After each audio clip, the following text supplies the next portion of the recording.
Oh, this is a memorial to a man named Abel, who was buried in this churchyard on the 1st of October 1717. He's the first easily identifiable enslaved resident of Liverpool.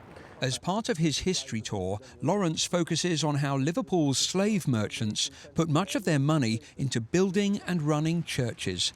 So does he think the £100 million fund announced by the Church of England to address past wrongs is enough?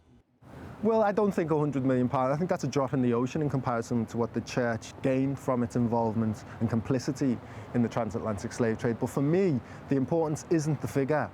It's the acknowledgement. It's the finally acknowledging, yes, we were culpable, yes, we were complicit, and we acknowledge that we need to do something about it.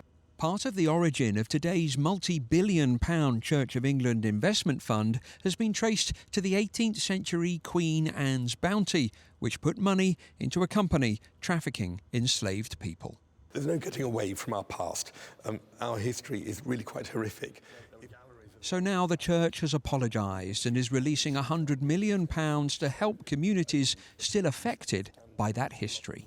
We still find that there are systemic injustices. We find that there are educational and financial gaps from other areas of society.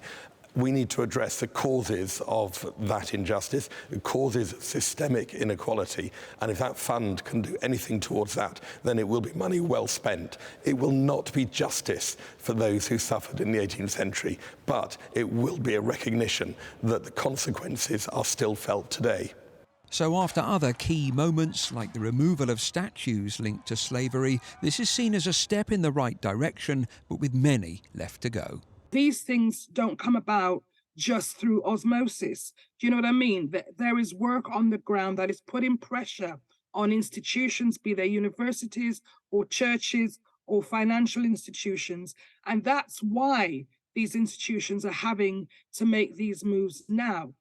The church says it's addressing what it calls a shameful past, and that's not least here, where the ships that once sailed these waters were part of such painful history.